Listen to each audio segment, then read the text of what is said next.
APP, the APP of the committee, but that is still under construction. So we'll probably get it at the next meeting of the committee. So now we only have this item. Colleagues, this is the proposed amended agenda. But before I move it, let me check if we do have the quorum in the meeting. I know that the minister is going to be a little late. She is driving, so but she would eventually join the meeting. The DM has conveyed his apologies that she is still in the PMV state plan meeting. The dog here, it's making noise outside. So those are the two apologies. Oh, the third apology is that of the Ombuds, General Umasondo. He's still on leave, but the delegation will be led by the Deputy Ombuds. I will then introduce her just now. Those are the three apologies that I have. Nandipa, are there any more? Good evening, Chair. Yes, I've got an apology from Mr. Mafanya and also from Ms. Nkosi, Ms. Bartlett, and Mr. Nchabeleng, who will join later after the NCOP setting, Chair. Thank you. Thank you very much. The Ombuds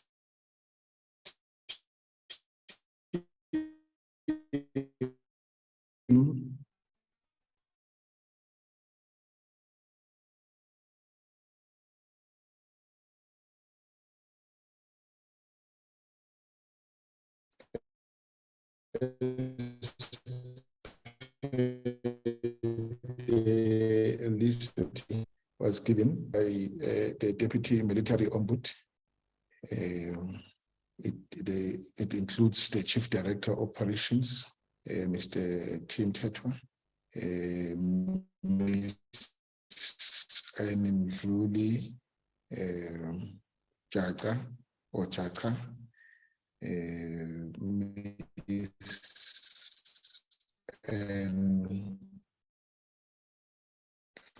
Dibe. Chair, there appears to be a problem with your signal. Perhaps it would be a good idea to turn your video off.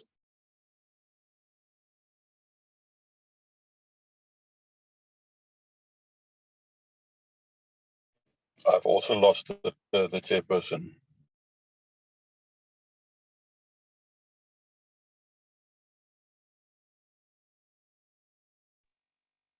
Short meeting then. Yeah, he's disappearing. But he's still in the meeting. The system has not kicked him out. Good evening, colleagues. Mr. Butley, I was just about to propose that the DA delegation have a meeting with the minister, but I see you on. So, good evening.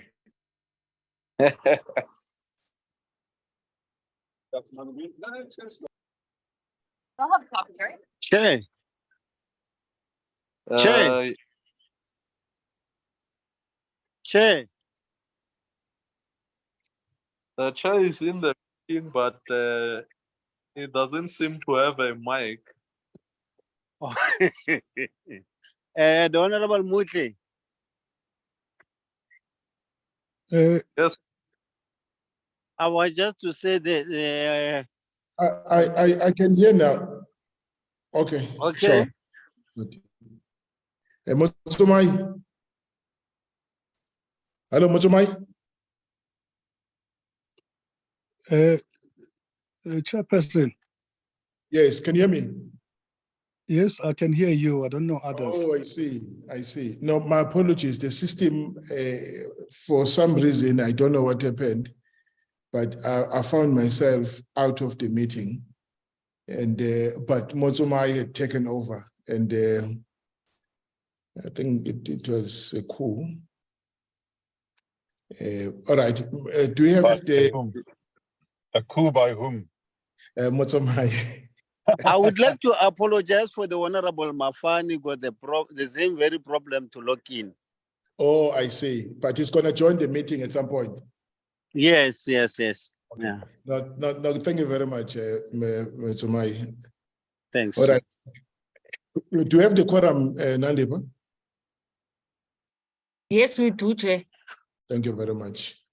All right, things being equal, colleagues, I'm tabling this amended agenda. As I said, we have deferred the item on the JSCD APP to another meeting. It's still work in progress. Do I get your concurrence? Mr. Rader moves it. Yes, indeed, Chair. Yes, thank you, Mr. Rader.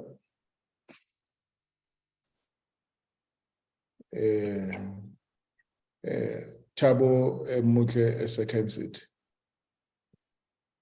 All right, colleagues. Second, Chair. Yeah, it's the agenda is adopted. All right.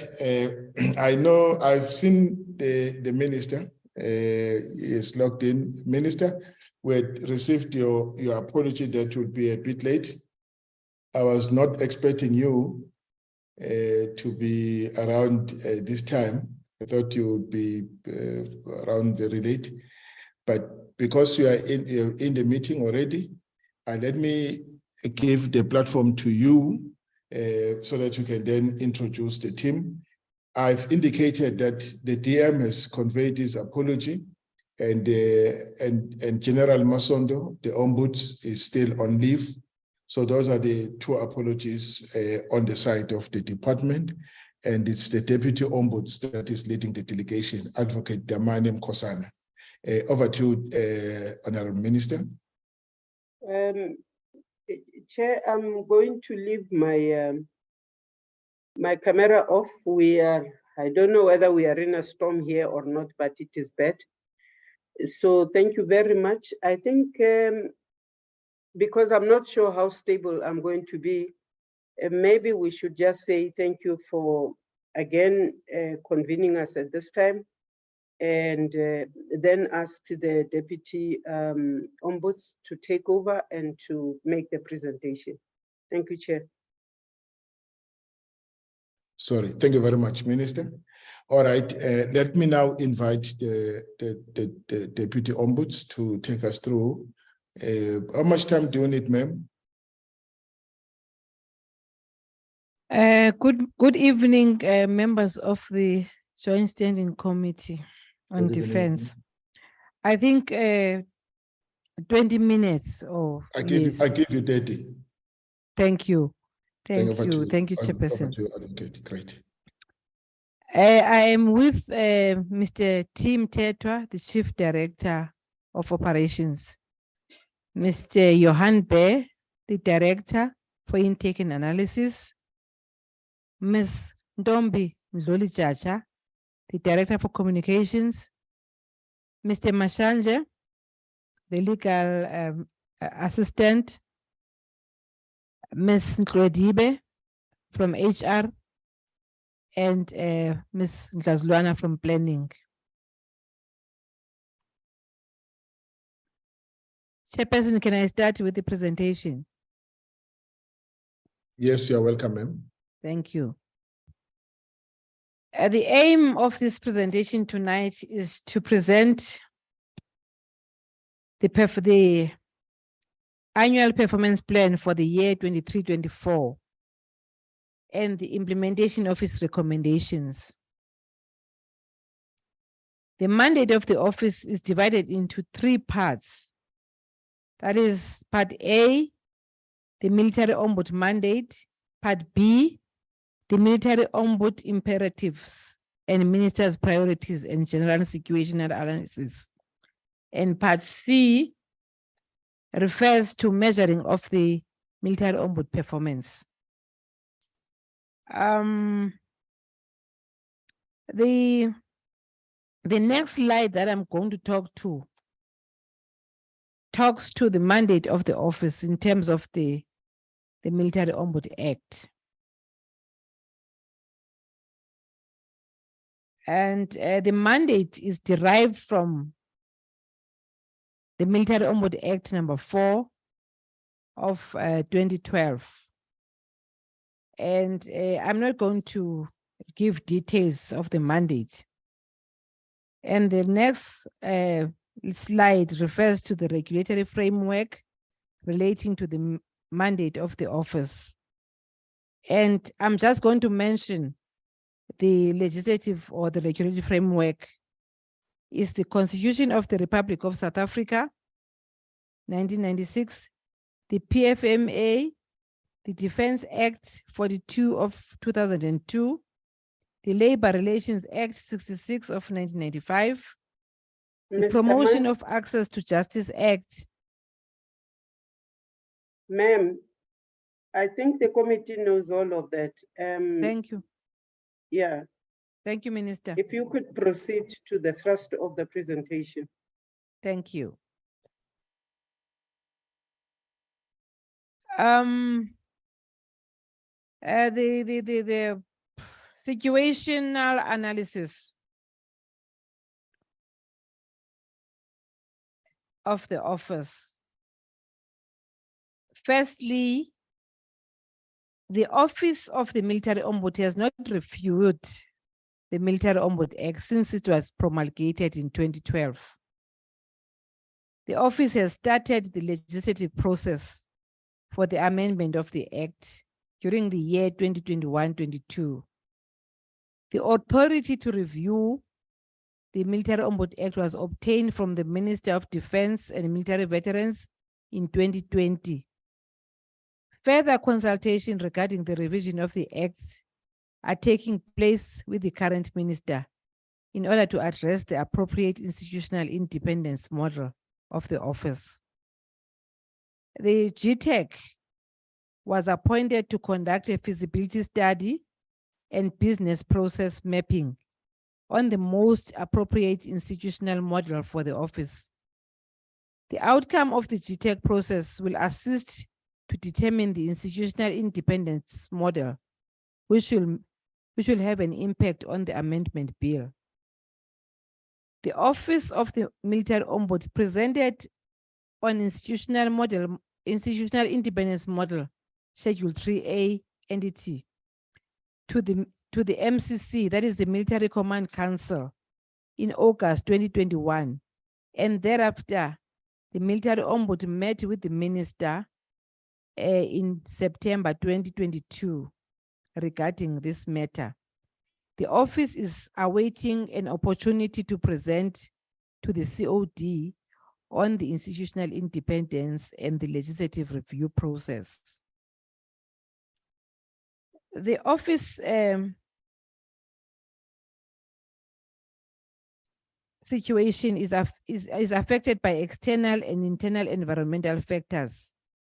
That is political, economical, social, technological, legal, human resource, financial, ethics and integrity, governance, risk and compliance. In terms of the above mentioned situational analysis environment, the office has under HR employed 6 Saseta interns. There were 7, one resigned in December 2020 for greener pastures. In terms of finance, the office does its best that legitimate invoices are paid within 30 days. In terms of ICT, with regards to cybersecurity, the office will implement robust network security architecture, including appropriate segregation and segmentation between the IT and control system networks using firewalls and intrusion prevention detection tools. The office will furthermore perform continuous network security monitoring, thus enabling identification of abnormalities on the network. In terms of integrity, these are encapsulated in the values and code of conduct of the office. Risk management is embedded in the planning instruments and governance and risk compliance framework.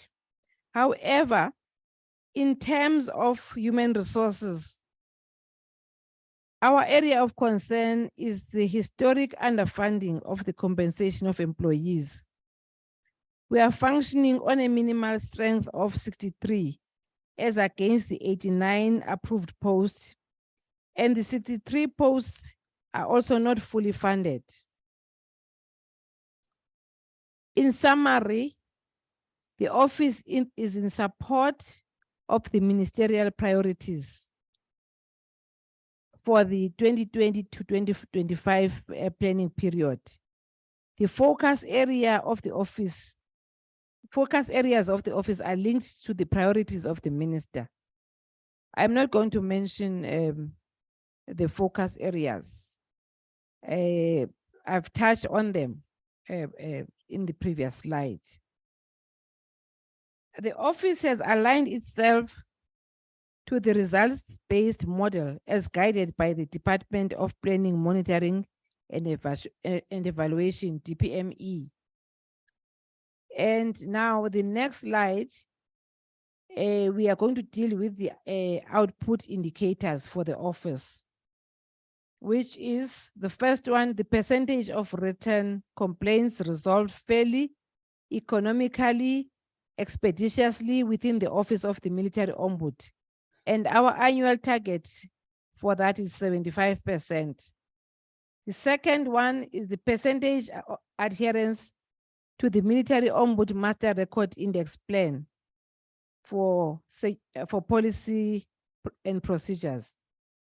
The target thereof is 60%. And the next is the percentage adherence to the Military Ombud Master Record Index for strategies. And the target for this one is 80%. The next one is the percentage adherence to the Military Ombud Master Record Index for plans. And the target for that is 100%. The next important one is the percentage of the Military Ombud accountability documents submitted in accordance with the national prescripts. And its target is 100%. And then the next one is the percentage compliance of the Office of the Military Ombud to parliamentary activities. And the target thereof is 100%. And the last one is the percentage compliance with the communication plan. The target is 100%. I'm going to deal with enterprise risk with its mitigation. The risks that are facing the office, our institution, is lack of institutional independence.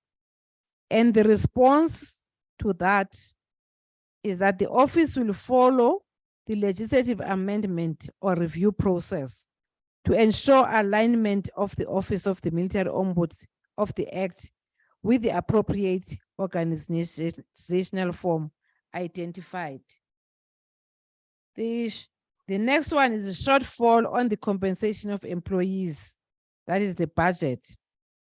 The response thereof is that the Military Ombud will address this matter with the executive authority.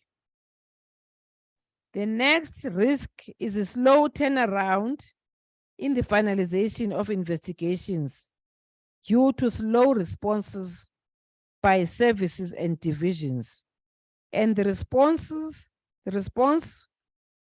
for us is the enforcement of the MOU with stakeholders and implementation of the service level agreements.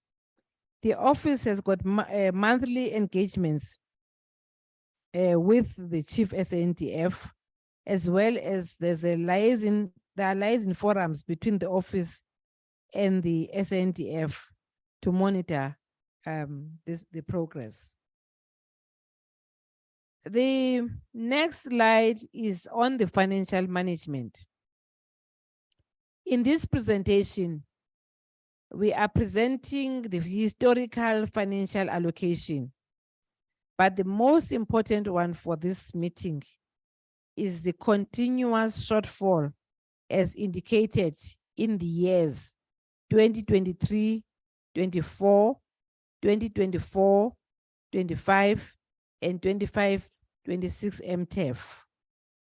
Example, the current year, the shortfall is 8.2 million, which is caused mainly by the continuous underfunding for the compensation of employees. This will be indicated in the tables here. The next on the presentation is the implementation of the Military Ombud recommendations. As indicated, from 2019 to 20 until to date, we have submitted 156 reports to the minister, and where the office has upheld 103 complaints. And some of these reports were handed over in 2021. There was during the course of the year. They were from the previous minister. They were not completed at the time of the reshuffle. So some of these complaints are coming from that regime, that is from 2021.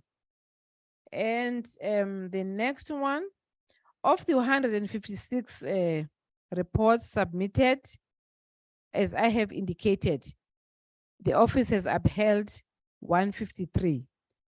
Some of the complaints were resolved in various methods.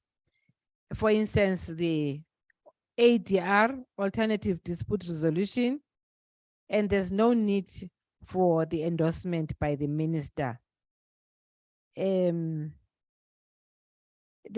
was one investigation which was at the instance of the minister in terms of Section 611, which is the investigation regarding the spoiled or rotten food and water, which was provided to members in deployment in Mozambique during 21-22.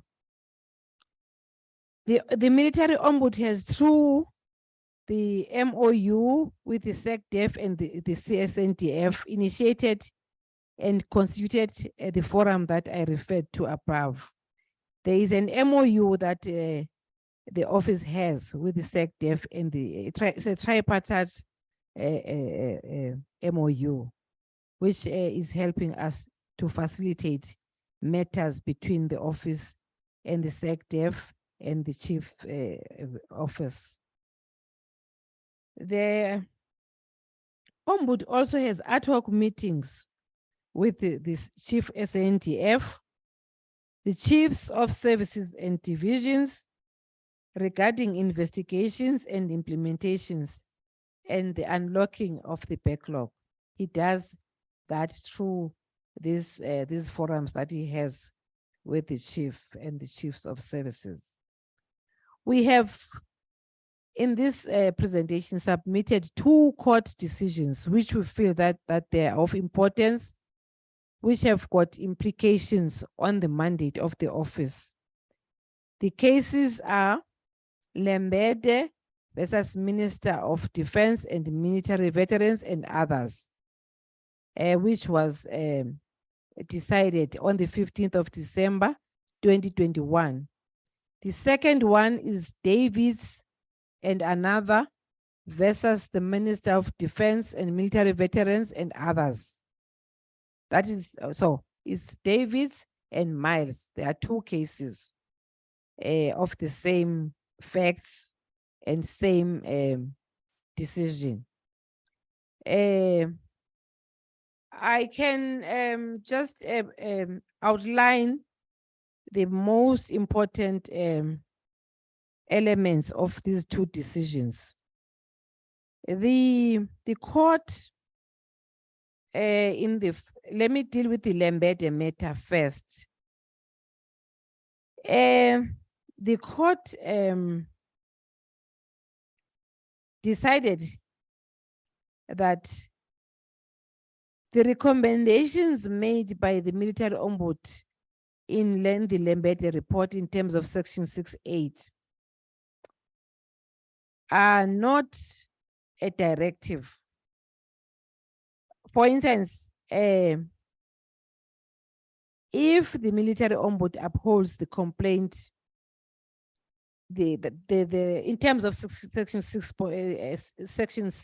subsection 8, if the Military Ombud upholds the complaint, the Ombud must recommend the appropriate relief for implementation to the minister. Now, the court argued that the legal nature of the recommendation made by the Military Ombud is only that of a recommendation and not a directive. And that in terms of this argument, the Military Ombud,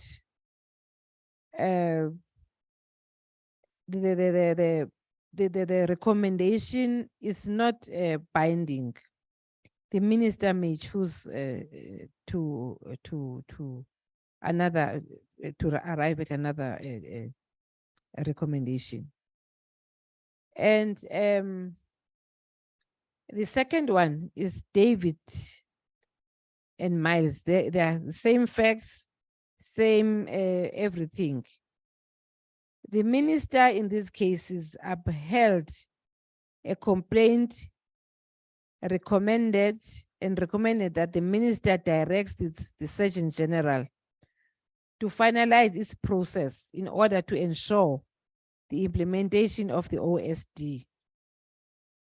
That is the occupational specific dispensation. The recommendation was not implemented because it was held that the recommendation of the Military Ombud are not binding on the minister. This decision was following the line of Lembede because it was made after the Lembede decision. The question was whether the minister is obliged to act in terms of the recommendation of the Military Ombud and could not be compelled to do so. So the verb recommend was analyzed, and the argument in court was that the word recommend is not peremptory. So in terms of their interpretation, the legislature could easily have used words to show that the minister was obliged to implement the relief, but the word recommend was found not to be peremptory. So it's not a directive. There was another obiter argument, a passing statement, that if the minister were obliged to implement the recommendation, then the ombudsman constitutes an alternative chain of command in respect of matters within the jurisdiction of the office of the Ombud. So there was an argument that the military cannot have more than one chain of command, and that there is only one chain of command, which is the president as the commander-in-chief. That was the argument that was raised by the court.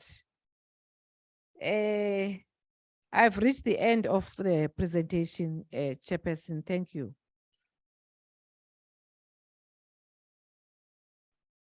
Thank you very much, colleagues. All right, so there you are. Thank you very much for the presentation. You complied strictly with the time I've allocated to you. Colleagues, the matters are now on the table for discussions. But let me just start with raise two points. The first one, Advocate, is that I understand the two court decisions, the first one and the second one, that the recommendation or the decisions of the ombuds are a mere recommendation to the minister.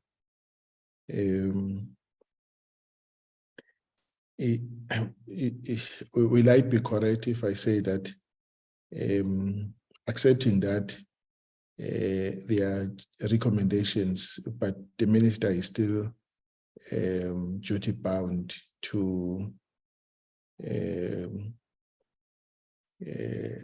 either accept or reject the recommendations? I'm saying that I'm asking this question because if we take the line that says your recommendations may simply be ignored, that will then question why we would raise the question why we are still spending money on you, because you are not taken seriously. You are just like a toy telephone. And why must the aggrieved soldiers come to you when they know that you're not at any value? So what is your attitude towards what I'm raising now?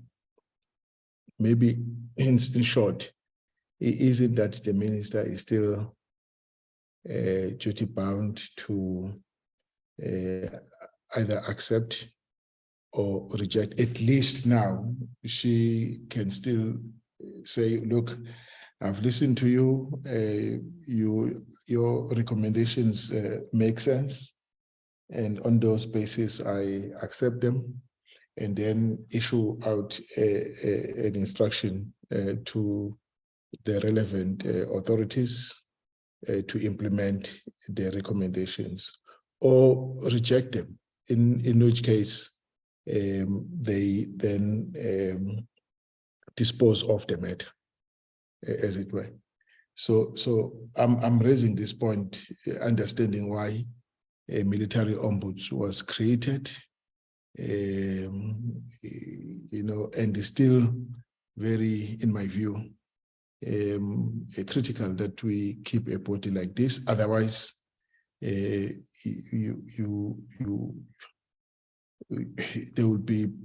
will affect the morale significantly of the members of the force. The idea was try to bring peace within the industry. And then maybe the second point are instances where people come to us complaining that your recommendations have not been implemented, and we send them back to you and you send them back to us. What do you advise us? How do you advise that we deal with such matters? Because now these people, they in the end think that we're also not adding any value, any value in the process? And then thirdly, how many cases have, as a result of non-action, been reported to the public protector, if you may know? Those are the three questions that I wanted to raise with you. Mr. Rader, you. Thank you very much, Chairperson. Good evening, colleagues. Yeah, so again, I'll go back to the mandate of the Joint Standing Committee on Defence. And reading from that mandate, it places policy and morale quite squarely in our space as the JSCD. So the role of the Ombudsman is incredibly important to us as a committee, and we should be hearing from them and hearing good information. And I find myself incredibly underwhelmed by the presentation that we've received tonight. I don't think it gives us very much information at all, and I think that there's a lot of stuff missing. And I mean, merely if we compare it to last year's presentation, and what I did is I went back actually on PMG. So thank you to Chiamo from PMG for the work that you guys do. We do appreciate it, and we use it often. But I went back on PMG and had a look at the last meeting. And at least there we were able to get an idea of, you know, how many cases had been submitted, how many had been processed in time, how many were outstanding, etc. I don't see any of that same information here. So essentially, what we're hearing from the Ombudsman is that they've got 59 staff members. Last time, by the way, they reported that they had 63 staff members, and yet they're reporting that they are overpaying their staff members or something, because they're overspending on staff costs. So and the Ombud, yeah, indicated that might be somebody else's problem instead of their own. I just want to understand the issue around, you know, the staffing. You say that you're understaffed. You've got 4 less staff than you had when reported last year, and yet you're reporting 8 million rand over expenditure on staff costs. And in spite of that 8 million rand overspending, on slide 25, you say that there's no audit findings against you. So that's a disconnect for me, because if you overspending on your budget, there must be some sort of a finding in the audit, or some sort of a comment about expenditure being misdirected, etc. So I'm not thrilled with the presentation from that point of view. Chairperson, as well, from the the presentation we had last year, we heard substantially that there was a turnaround at the Ombudsman, and that things were getting better and complaints were being answered and timeously, and there was much better buy-in, and they had a very good working relationship with the then minister, and that was the feedback that we had then. We've got a new minister. I'd love to hear how the relationship between the Ombudsman and the new minister has gone, from the Ombudsman's point of view, first of all, and then probably from the minister's side as well, because relationships work both ways. But specifically, I want to point to the fact that within your situation analysis that you presented, slide 14, you spoke about a stakeholder perception survey. Now, you don't need to do a survey. You've just got to look at the number of cases that have been reported to you. So you've gone from 59 to 42 to 44 down to 11 cases. And that tells you everything that you need to know about how you're being perceived by the people out there who require your services. They've stopped reporting to you. And Chair, I've had a number of members of the South African National Defence Force getting hold of me personally to raise concerns about issues and genuine issues that they're raising. And I say to them, look, it's not a political matter. I really think it's ideal that you pursue this through the Ombudsman. Now, there were 4 issues raised with me by 4 different people over the last kind of year or so. two of those people didn't know that there was a military ombudsman. So there's a problem to start with. When I referred them, the first one, and I raised this matter at the last committee meeting, they just said that filling in the form was such a difficult task. It was inappropriate to their complaint, and they didn't, so the form was a problem, and they ended up giving up. And then two of the others said that they kind of lost momentum through the process and actually just given up and actually left the force, two of the complainants. So I'm very concerned with the performance of the ombudsman. I'm not sure that they're actually achieving what should be achieved. And the fact that we've dropped from 60 reports down to 11 reports makes one even question those 59 staff members. If 59 staff are working on 11 cases, or is that a misperception? I mean, I don't know what other figures to draw out of your slides, other than to say you've had 11 cases reported to you, and that's what's keeping you busy. That's a problem. I don't get the sense from the presentation that we've received tonight that the ombudsman is doing what it's expected to do, what we need it to do, and if they are doing it, we're not getting that information back from them, and that's a shortcoming of the presentation itself. So, Chair, I would love to hear, what is the morale of what is the nature of some of the complaints? A quick summary, something. Help us to do our work, please. Thank you very much, Chairperson. Okay, thank you very much. Malia Keshelembe, honorable member.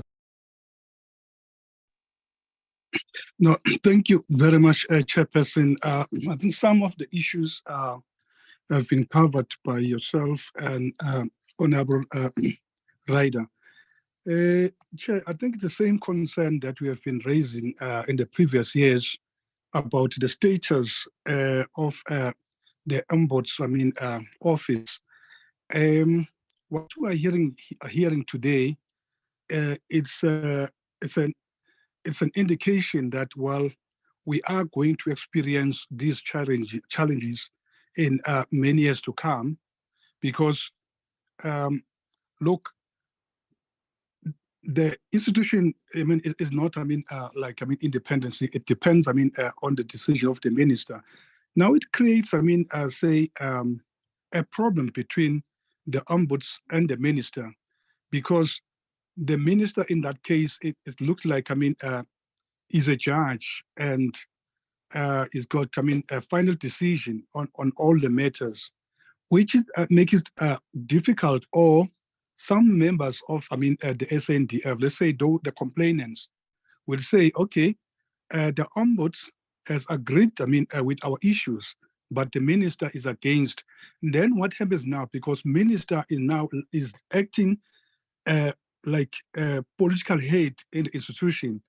Then people, the complainants, chairperson, will take this as if now decisions taken are political, associated, because now the ombuds office that is neutrally when it comes to politics is coming with a recommendation, and then the minister, surely, well, we may say the minister is neutral, but we know that she's coming from politics. I think we need to look at these things. I think maybe the amendment is what now we need to talk about. What is it that we need to see these, the act to be like of, the military ombuds. I'm not sure how far, because I know that, anyway, there are processes going on with the amendments of the act. I think these are the issues that we need to look at. I don't want to say maybe you take my feeling, but I think if there was sort of like a ministerial committee at the end to look at and come out to say, okay, this is what. But now it's like now to say you can form any committee, but one person will take a different decision. It creates, I think, chairperson, the person who may be thrown out by the minister, even if the person is supposed to be, will say, oh, okay, it's because the minister is not affiliated to my organization. I'm not trying to politicize the same situation, but I think you have made the point. Said, then, Yeah. Yes. Yes, Chair. And then another thing that Chairperson, you know, if you look to the issue of is a complaint that there's low turnaround strategy to finalize these investigation. I've heard that what they're saying now as a mitigation, they want to enforce what you call the MOU. I want to know whether this MOU is still active, and then if it's still active, who are involved in that MOU, the one that they say it needs to be enforced. And Chair, the last one, well, I think I've spoken about it because it's about the directive that anyway their recommendations are not directive but are just recommendation. But it's my request, the Chairperson, maybe we need to look now how far are we going with the amendment of this Military Ombuds Act. Thank you, Chairperson.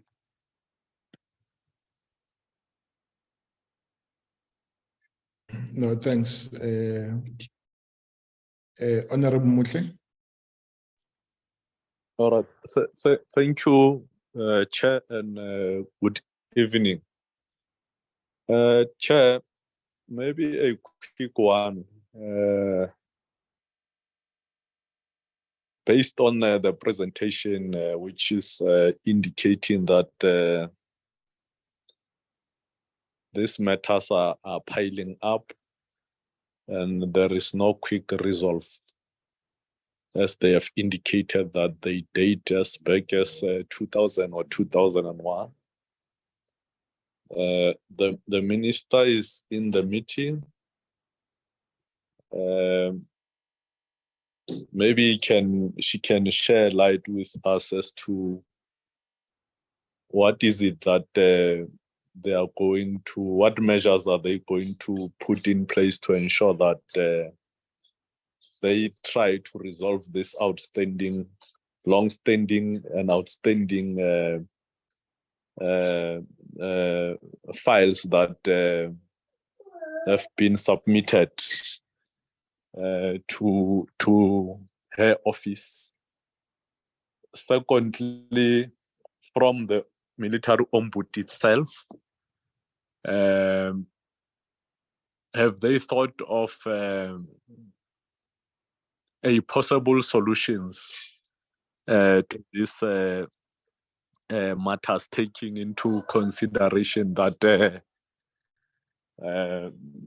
their recommendations are not binding? What is it that they will do better to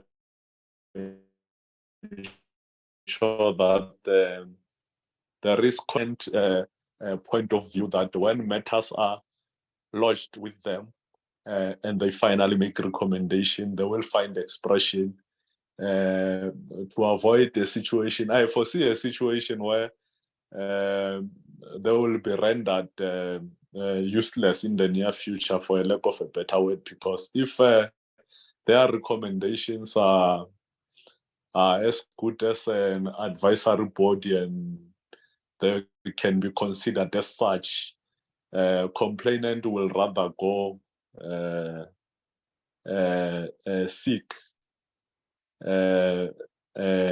hearing elsewhere where probably the recommendation outside, or go to court because court orders might be enforceable, as opposed to the current situation that the ombuds find itself in. Those are the two questions that the clarity seeking question, or that I would like to hear from both the Military Ombud side as well as the Honorable Minister. Thank you very much. Thank you very much, Honorable Tabu. Honorable Motsumai.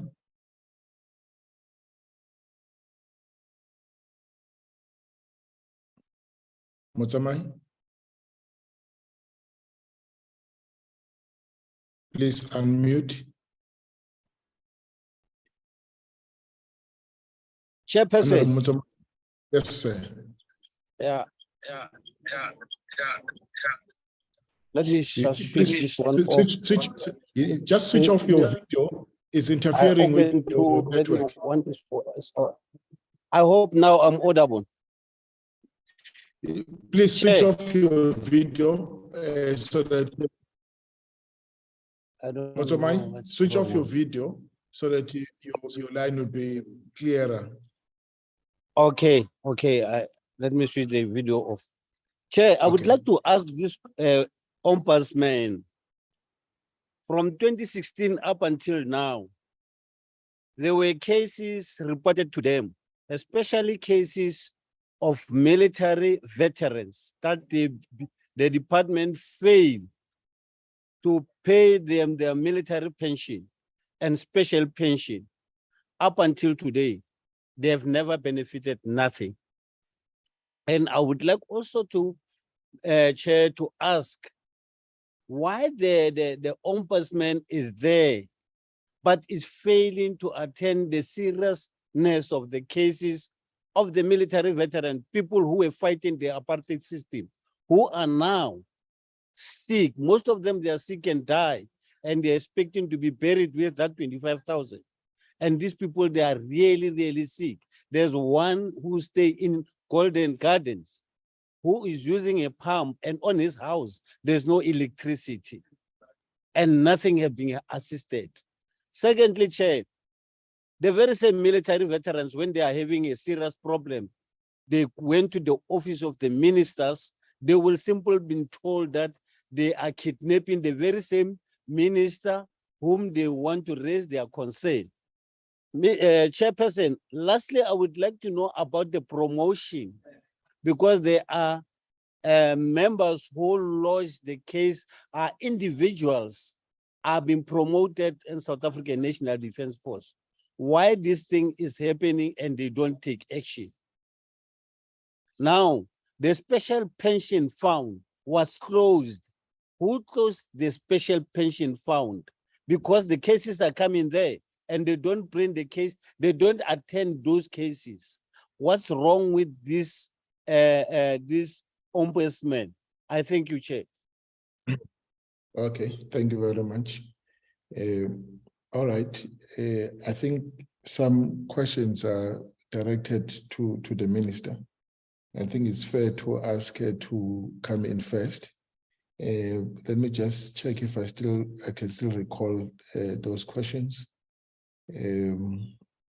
One, it's the relationship between the Ombuds office and ministry. Two is how the minister can assist in ensuring that there is,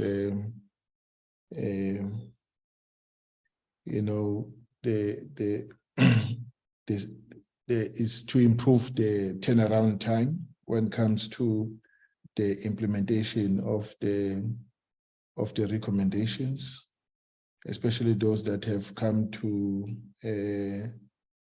or served before her office.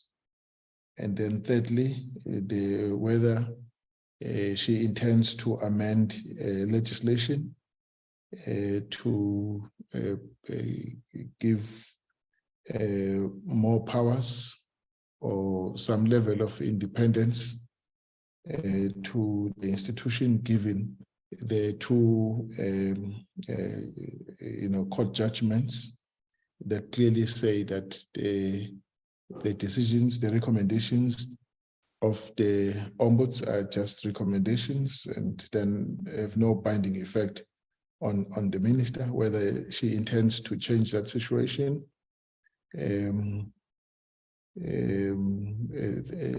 Lastly, is the issue of what measures she intends putting in place to resolve the backlog, especially on matters that have been brought to her attention, and then also deal with what is expressed as a concern, that unless this body is given sufficient, its decisions are given, respect and taken seriously in the eyes of the people.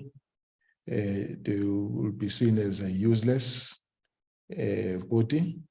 Thabo says he fears that the body would be rendered useless, and I use the term toy telephone.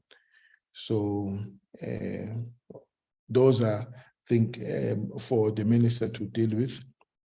And then the operational ones, I would ask Advocate Damani Mkhosana to deal with them. Over to you, Minister.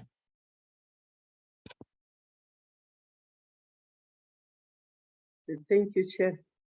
I do want to say, first of all, that the issue of the relationship between the minister, the ministry, and the department is, I'm not sure how to put it. We have met twice with the military ombuds, not only about his performance assessment, but we met.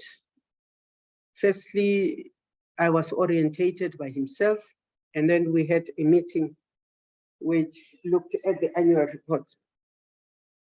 There is a complaint about the turnaround. Reports are sent and we take a long time. I must also put up front, I am not too sure about an MOU and the necessity of the MOU between the Secretary for Defense and the Chief of the South African National Defense Force. I'll tell you why. When the reports, and annually, if we have a sitting with the ombuds, they attend that meeting. When one has gone through the reports of the ombuds, and if I do not agree with the report of the ombuds, I would be duty bound to return it to the ombuds and say, one, explain yourself on this paragraph, I do not understand, or I myself do not agree with this recommendation, which I have not done. When the recommendations are done and one acquaints, and you cannot say this is the right way or not the right way if you do not have the background of the complaint. And therefore, for me, it has taken time to read through and to try and get as much information as I can, even before I refer the reports. And I think it is fair for us to do that, especially because if the implications are going to be people have lost their jobs, they must be returned, and whatever, there are implications. One has to be absolutely clear that one has read. Now, I'm going to still get to an understanding why the MOUs were necessary between them, because as far as I'm concerned, once they are instructed to act, the necessity of the MOU really falls off. But I would also want to say that in the inputs, one gets the sense that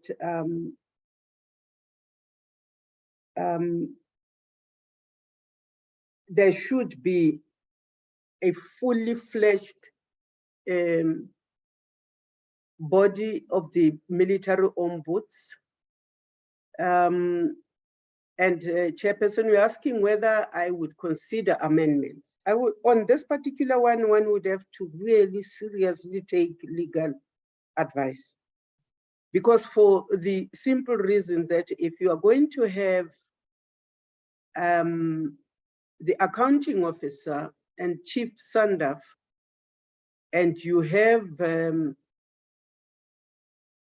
the military ombuds, and you have the commander-in-chief, you might actually have lines, too many lines of command. I think that the pressure should be that one puts more pressure, one in properly considering the recommendations that come. And I'll tell you why I say this, Chairperson, because I believe that for a member of the Defense Force to go to the Ombudsman, they usually have exhausted the internal mechanisms within the Defense Force. I will say to you, I've been expecting one person to go to the Ombudsman simply because the complaint I got, even as I was a few weeks in the office, was a complaint, and I'm not going to name. I am female and I am being overlooked for promotion. Please explain yourself. No, it is because I've had this and that and that, and you then go back in. Even before I go to their leaders, pull up the files, let me see, is this person promotable? What courses are there? Why has this person not progressed? And the files come in, and you have a discussion, and you know that in your right sense, you would also not promote, especially as the demand is, and I want to go to be deployed internationally. Because this person has had a chance, because this person has actually put the name of the Republic into disrepute at that point. So you understand the caution. So I would expect this matter actually to end up with the ombuds, because on this particular instance, I will stand with the military. Now, there will be cases where even before they go there, the issue, for instance, of the rations, the issues of the water, that matter, I myself have said I want an investigation on this. So I think that it is not necessary that we ignore. It is that sometimes there is caution, there is a follow-up. You also need to put a little bit of fire under Chief Stand-up, that I accept. A member also says, Chairperson, that OSD, I think that was the Deputy Ombuds. As far as I'm concerned, in 2021, we looked at all the means, we found the money, the OSD in SEMS is being implemented. So that would be another one that I do not know about. The members also say, maybe we need to make changes and have an independent ombudsman out there because politics. Members of the Defense Force, I do not know who belongs where.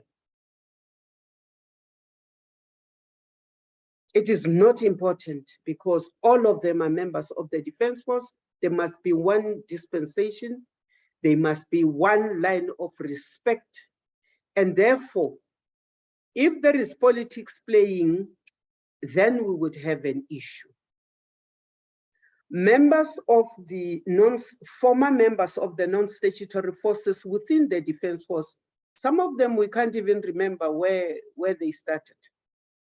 It is only possible to distinguish where other members started off when they are high-ranking and you look on their chest and what they are wearing on their chest. That is the only time you might be able to pick up where they originate. But otherwise, it is difficult. So I would say that non-politics is important because once we begin, even as politicians, to come up with an idea that politics must play a role in the National Defense Force, then we will be in trouble. Then we will be in trouble. So I want to say categorically, race, gender, politics should play no role in how members are ranked, members are are considered for any matter, whether it is a complaint or not. On that, Chairperson, I give my word. If I can be given a case that there is a discrimination on the basis of political affiliation, I will take issue with that. Then we have the issue of the military veterans. Now, the Military Veterans Act is being amended. One of the things that we will be amending, which we have said to this committee, is to include the dependents and the spouse on matters, it's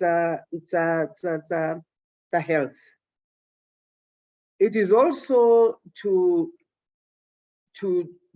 not promise what we can't deliver on. For instance, one of the things that you had promised in terms of those amendments was transport. We do not have a transport system where that would be possible in South Africa. So it is better not to promise something that we can do, not do. So we want to make sure that anybody and everybody who qualifies, but anybody and everybody who qualifies is not scared of going through the verification process. We have also insisted, Chairperson, that anybody who fails the means test must really not expect us to pay. We are also aware that there are many frauds in the system. We are also knowing that former non-statutory force members, especially, who have criminal records, are on our case for expunging those cases so that they then qualify for their benefits. So we're looking at all those matters. Does the department have the powers to do that? No. We have referred that to justice and to the president. When military veterans are distraught, we understand. Some of us, yes, were kept in a venue against our liking, Mr. Motsamai, and that is illegal. That is illegal. The fact that we tolerated that and did not kick too much of a bohai and open private cases against such members does not mean that it is right.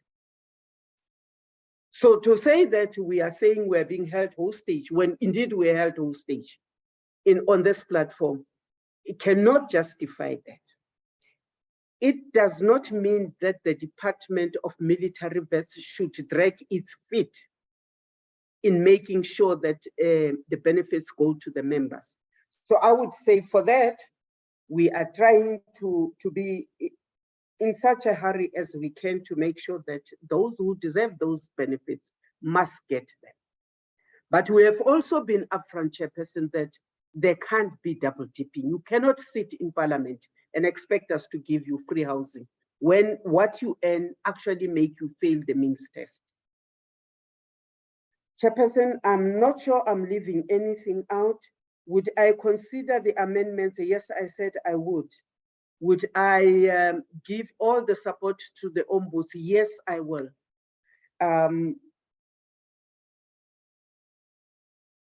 But I do want to say that some of the matters raised by, I think, Honorable Ryder are matters that I will go back into and look into.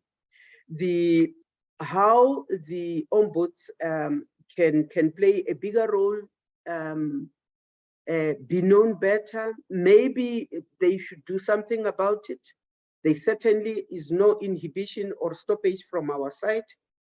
Nothing prevents the military ombuds to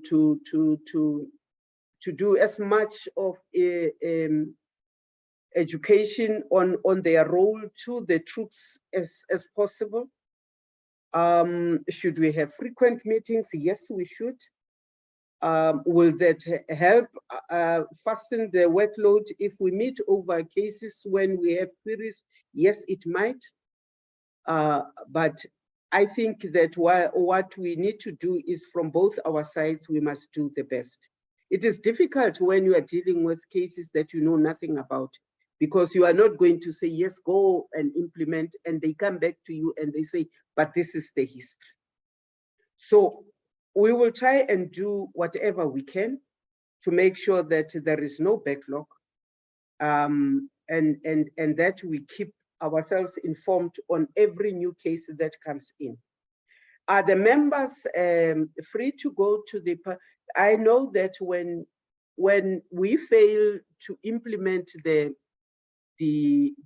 ombuds matters, and the members feel they are justified, that they have gone to the public protector. And I think it is within every South African's right to do so. We would not be against that. I'm not sure if there is anything that is outstanding, Chair, or it is a matter of the, we will be looking at their budget. The matter of the audit, Ndate Ryder, I do agree. There's the other department I had when it was getting a clean audit, I myself raised the matter with the AG and said, I don't know why I find that this is irregular and your report says. And I think the next AG's report might look very different. And anybody would think that I did an own goal, but I think if we are honest about public resources, we must actually want to even help the matters there when we think somebody is taking the AG even for a ride here. Chair, if there is anything that I've left out, you will remind me. Thank you. Minister, you have tackled almost, let me say, 95% of the questions. I would then refer the balance to the staff because they are purely operational. Thank you very much for your responses. And I'm sure we need to rest it on the note that you have just struck, and that you'll meet and work out the measures to improve the turnaround time. So we are happy that you are making that commitment today, and that also you will have frequent meetings. You'll increase the regularity of your meetings with the military ombuds on these matters, so that you speed up the implementation process, because until that has happened, they will not be implemented. They'll remain in file. So we take that as a way forward. For you, advocate, just note these few issues that you need to respond on. You see, you are reporting staff shortage, yet you are still overspending on COE. So please explain, 1. 2, that your finalized cases, let me say your reports, let me not say finalized cases, your reports in 1920, you did 59, 2021, 42, 2021, 22, 44, 22, 23, 11. And you seem to be going down, and you have not given us any justification why you prepare less reports than you were able to do so in the previous years. And then thirdly, just give us the number of cases that have had to be reported to the public protector. And then the last point, that was not covered because it's operational are the 2016 cases that were reported in respect of soldiers that were what called military veterans that were denied their pension. Are there any such? What is the status of them? That's what the colleague wants to know. So those 4 issues would then complete all the questions that were raised in this morning. Colleagues, I hope I've not left any. Can you just remind me so that when they respond, they include that as well? Tabo, are you fine? I'm good, Chair. Thank you. Shelembe, are you fine? Mr. Reiter, are you fine? Yes, I'm fine, sir. It takes time to get to the to unmute. Thank you so much. Reiter is also I'm fine. fine. No, I'm fine. Thank you very much, Chairperson. Thank I'm you so very, much. very fine. Thank you. Motsomai, are you fine?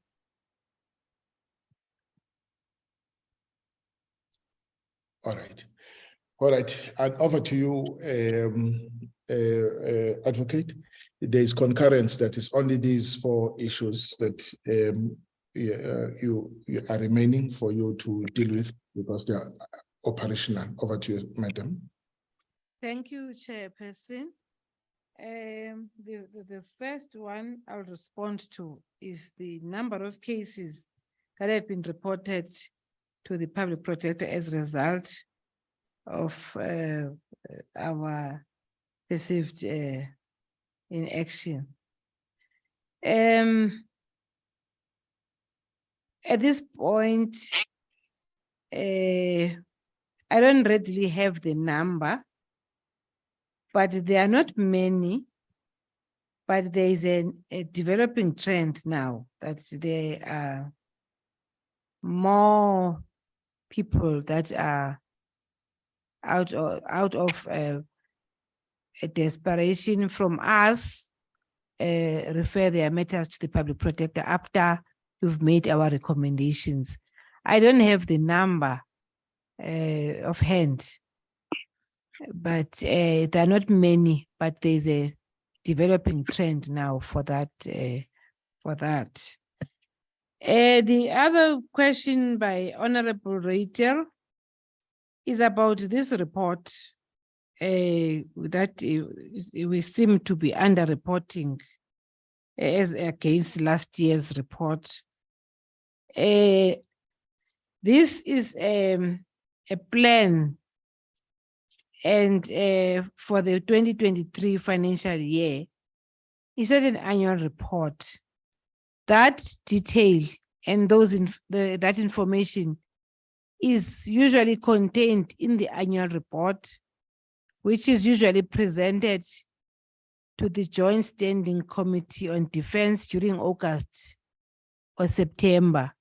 This is just a plan for the year ahead. And that is why we have not given the details. Otherwise, should we present the annual report for the previous financial year, it will be clear that we are still maintaining the momentum of improving the turnaround times. So this is not the report for that now.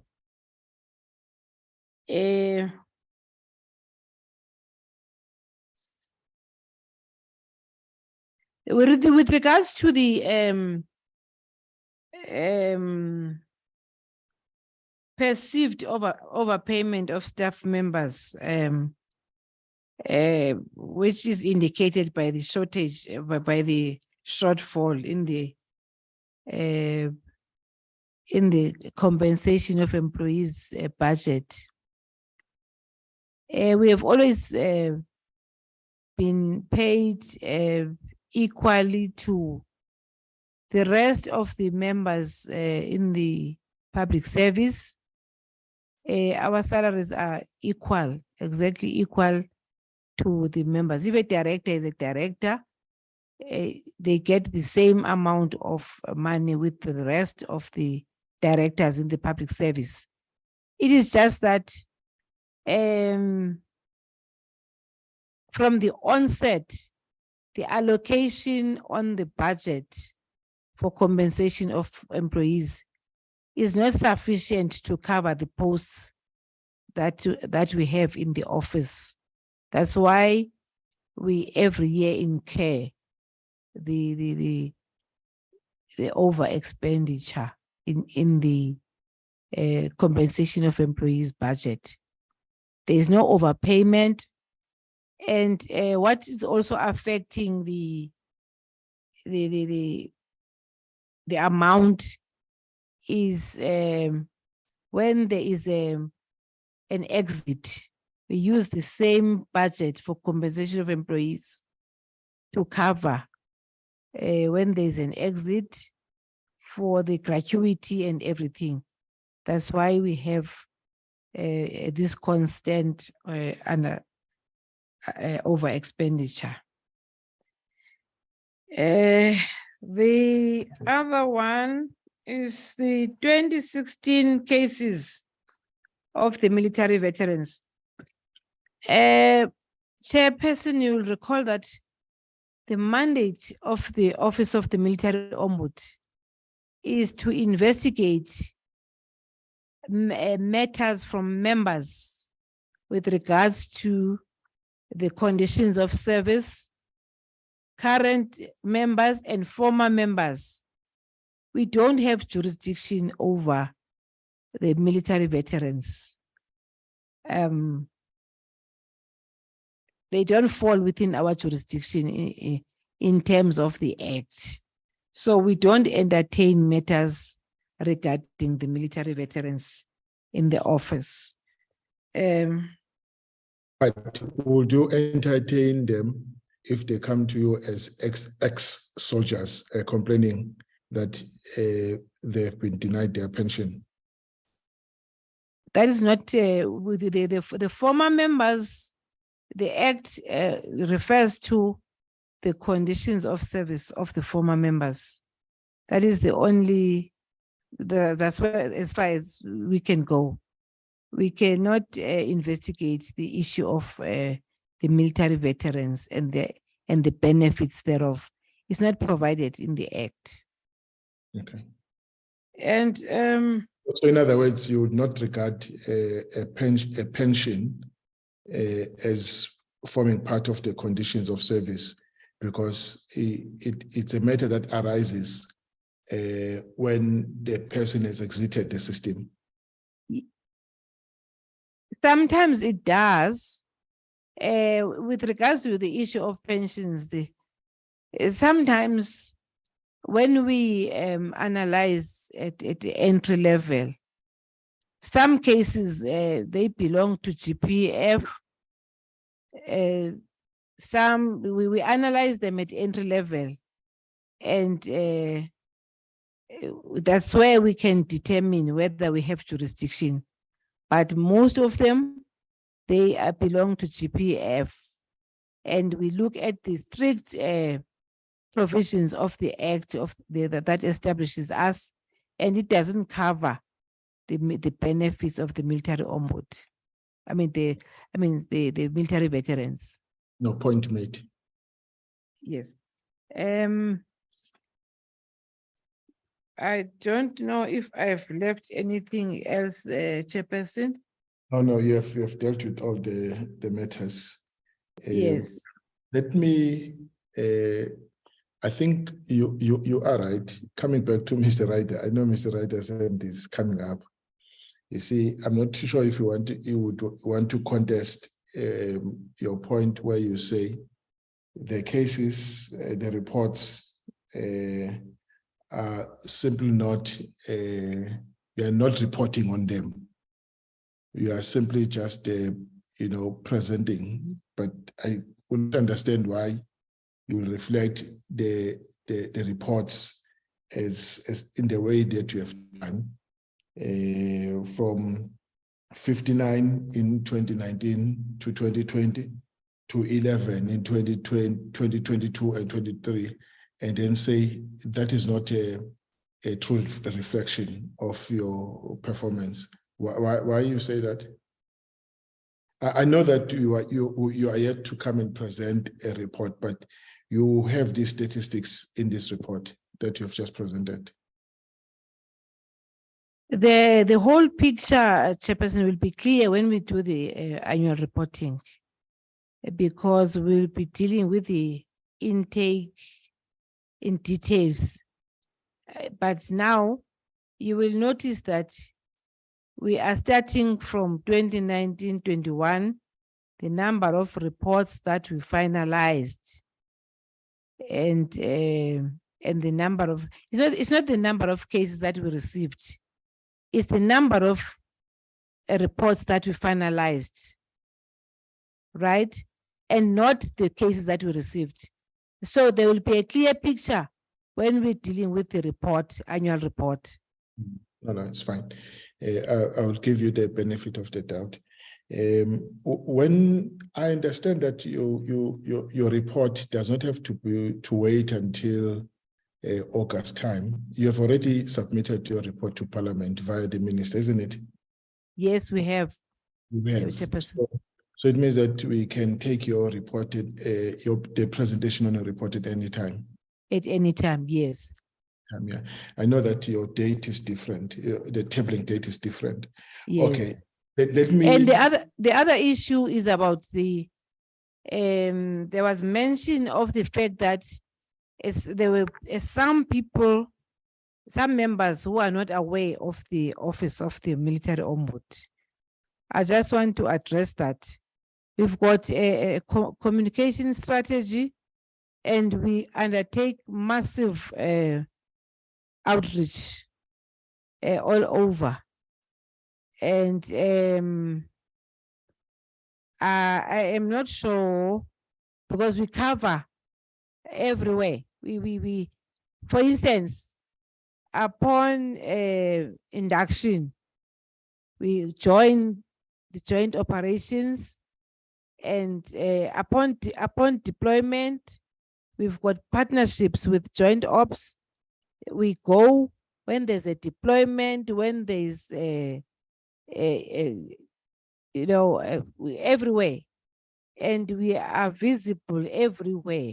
And we are, our strategy is informed by the reflection of the cases that we receive, and we address, if we see that there is a decline in the particular province in the number of cases that come, we focus in that province. And I am certain that in terms of outreach, we are everywhere. I've not seen you on any social media. We are on social media. We'll give you our yes, on Instagram, and we've got a following. We are definitely good there. Okay, I'll meet you there. Okay. Over to you, Mr. Rader. Thank you very much, Chair. I must tell you, I find the response to be arrogant, not only in content, but also in tone. And I want to make the point quite strongly that last year's presentation was given to us on the 2nd of June. So there was no waiting until August or until the produced version of the annual report. And as you quite rightly point out, Chair, the fact that it is already with Parliament means that we could have had those figures today. And I don't know what the point is of giving us half-baked figures or some figures that there was content with certain figures, but there was nothing that actually helps us to do our jobs. And frankly, I found again the presentation to be quite weak. The second point I want to make, Chairperson, is that if you want to come here and tell me that you're overspending on your budget for staff, okay, but everything's in alignment with the way it should be, there's a problem somewhere, Chair, because if you have an organogram and your organogram has a space for a certain number of directors, and you're aware that directors get paid 10 Rand a month, okay, then you budget X amount times 10. And that's how you get to a budget. Then you don't overspend your budget. So if you're telling me that your overspending is not as a result of a problem within your structure, then there's a problem with your budgeting, and that is the issue. That's what we need to get to the bottom of. Remember, we're not only here to talk about all of these nice things. Part of our mandate also extends to the budgeting. But Chair, yes, I'm very irritable, but probably based on the tone.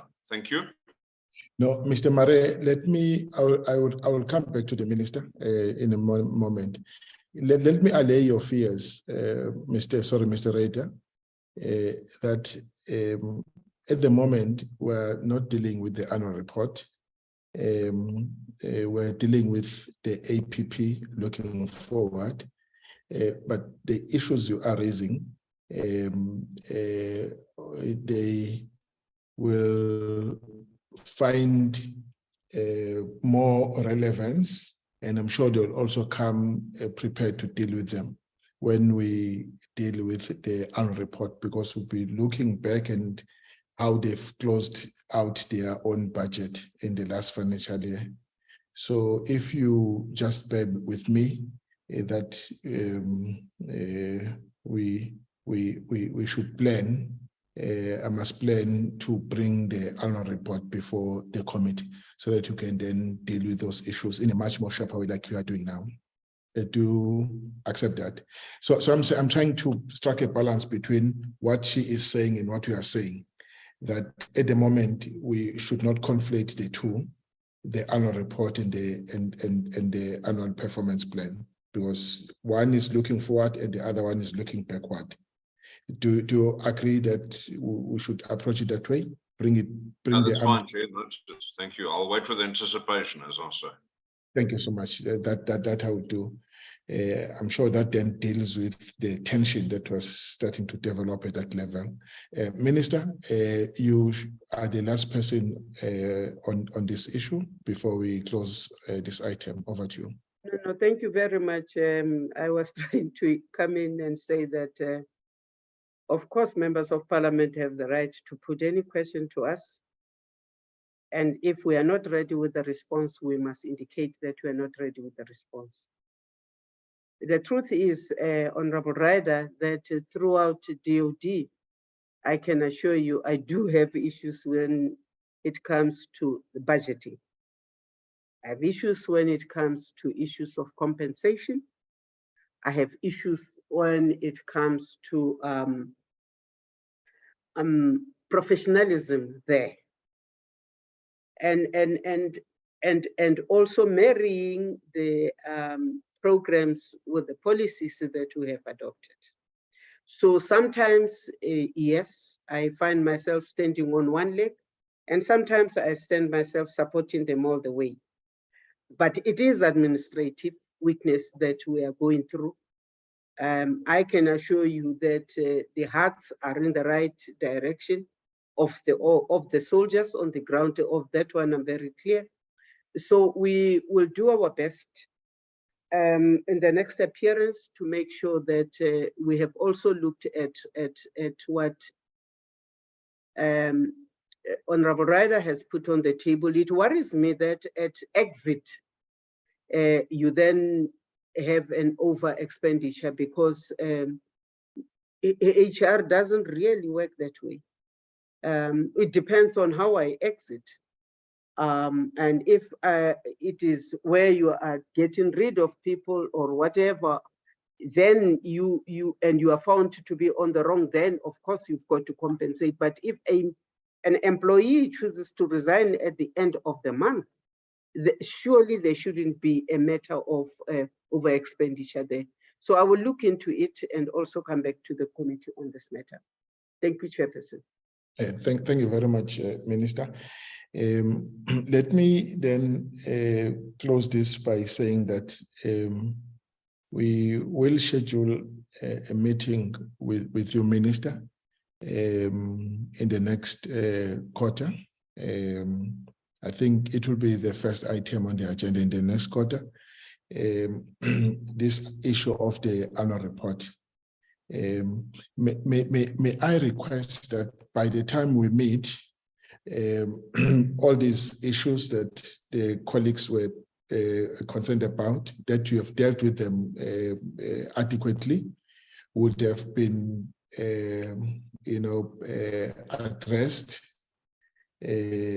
not now in a form of what you intend doing, but more in terms of reporting what has been done since we have met and these issues have been raised in the manner that they have been raised. So can we, in other words, clearing of the backlog and improving the turnaround time and so on and so forth. So I'm sure, I think it would be about 2 months. 2 months would be about a good time for your minister to come back and give us and address these fears. Am I correct?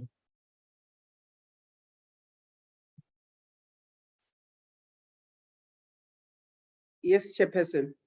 Yes. No. Thank you so much. So we will then schedule the meeting accordingly. Colleagues, I think we have dealt with all the issues. I don't want to detain you unnecessarily because we are still going to have another round in 2 months' time. Let me thank you, Minister. I think you have done it very well. You in presenting the matters from your department. I thank your officials for leading the presentation, and then lastly, I thank the colleagues. Colleagues, do you have the minutes before I close the meeting? Yes, Chairperson, we've got two Can sets. we run away? All right. Let me then release the minister and the team. Honorable Minister, thank you very much for your attendance. Thank you very much. You are free to leave. Thanks. All right, colleagues, let's deal with the minutes. We mentioned that we have 2 sets of minutes. Let's deal with the first set. Right, a meeting of the 23rd, on the 23rd of March, 2023. We're dealing with we're taking the 4th quarter report of the NCACC and the update, the DACAC update on progress with the IT system and engagement with the defense industry. And then the second item was the presentation on the presidential letters. And then we considered the minutes, and we looked at the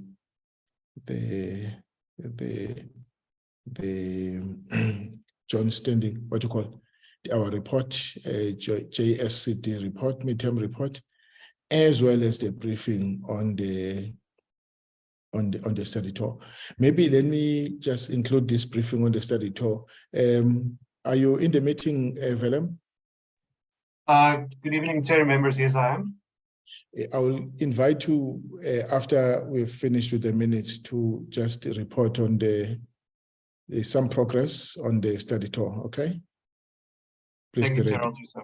All right. So let's deal with the minutes. This is the what you call the right attendance. Continue. Complete the attendance. Colleagues, any corrections on the second page? Complete. We're now on the third page.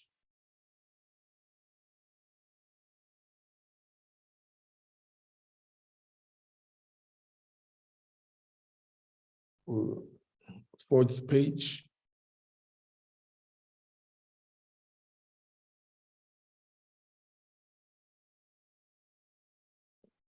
Is the fifth page you're concluding? Okay.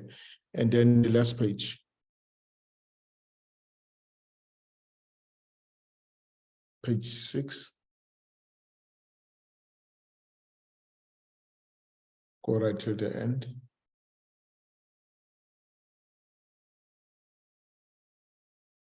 All right. So colleagues, these are the minutes. I present them for adoption. If there are no corrections to be effected. Colleagues, any corrections first? No corrections? Any mover? I move, Chair. Honorable Chabo moved, seconded. I second. Honorable Shelembe seconds. Thank you very much. Let's deal with the second set.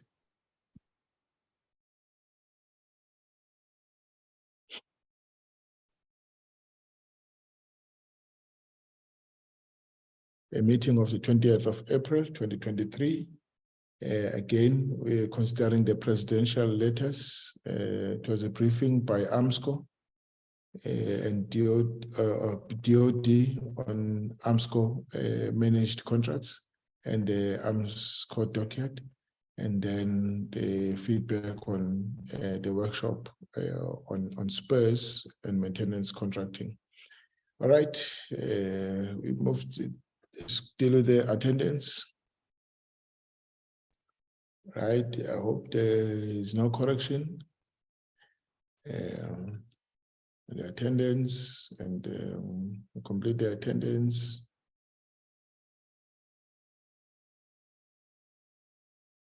Okay, this is page 2. Any corrections? We're now on page 3.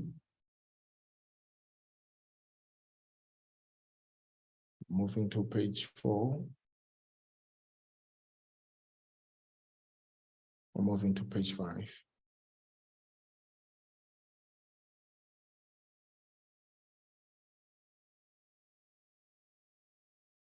And just go to the last page. Page 6.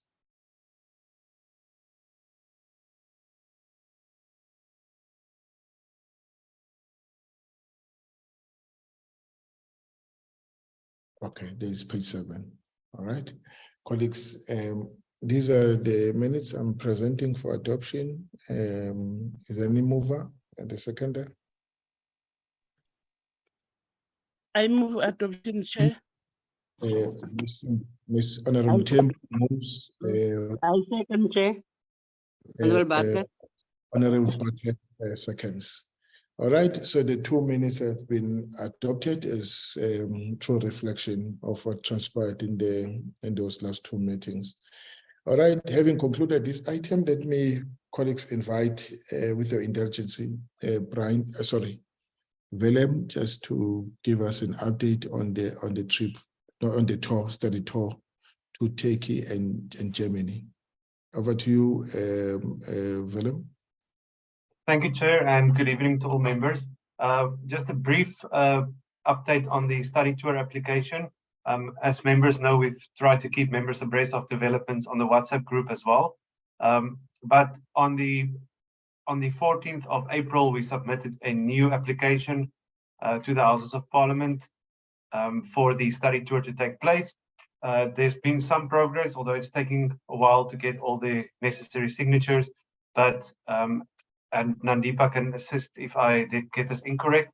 But as far as we know, currently the House Chairperson of the NA and the Speaker of the NA has approved the study tour. However, we are still awaiting for the final signatures on the NCOP side to come in. So those are hopefully that will come in by tomorrow. That is the hope. But we've continuously been in contact with the NCOP's offices of the House Chairperson, the Chief Whip on that side, and we hope to get that hopefully by tomorrow. As soon as that is in, then the visit will be officially approved at a political level, and we will inform members once we receive those final signatures. We will write to members in the WhatsApp group.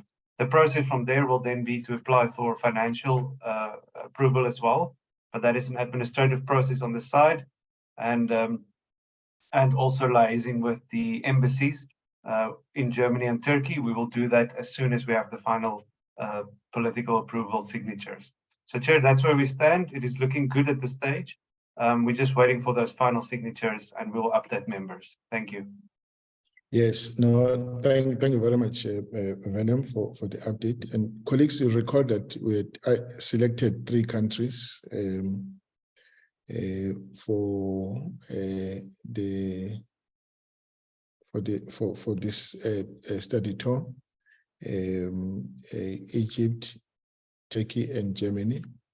But we were limited to 1 country due to cost implications. But we went back to the leadership of the institution to ask that they grant us permission to visit the second country.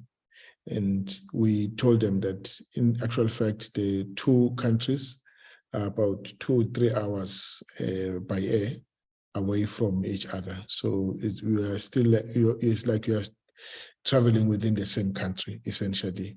So in that way, we managed to save cost by agreeing to these 2, combining them in the manner that we have, and then eliminating the 3rd country.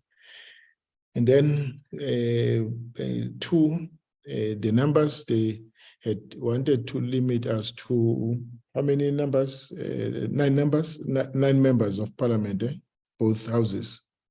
Am I correct, Velem? Yes, Chair. I think it was 8 or 9 in total. Yeah, 8 or 9.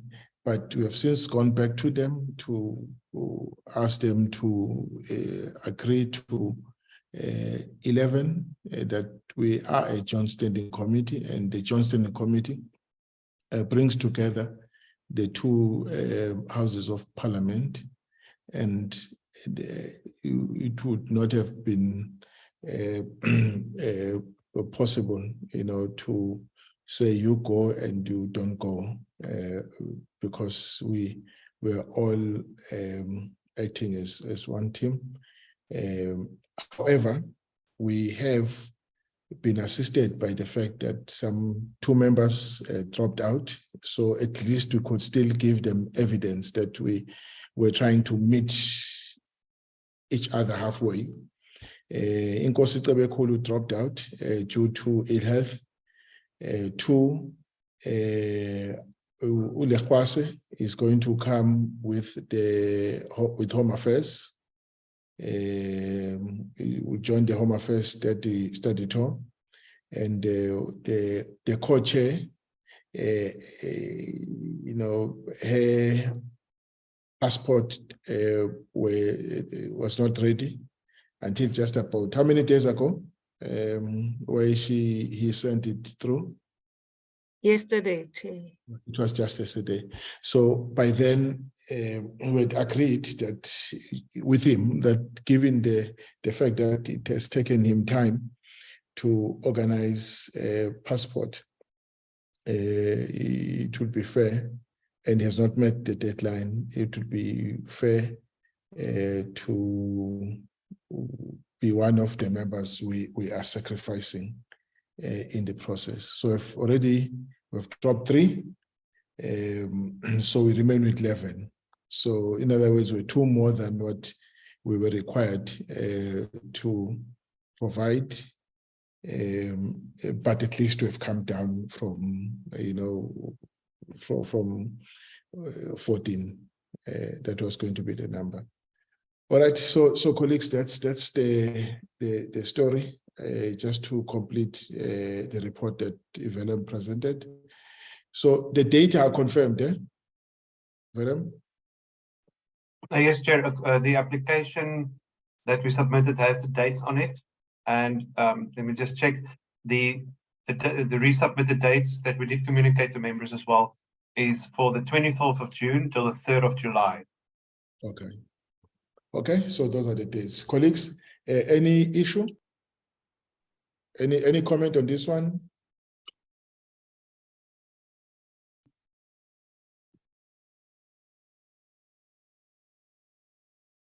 Okay, there is no comment. All right, so it's all systems go. With that, colleagues, let me thank all of you and then say They will meet again next week. So the meeting stands adjourned. Thank you very much for attendance. Thank you, Chair. Thank you, Chair. You. Thank you, bye. Thank you. Thank you, Chair. Thank you, Chair.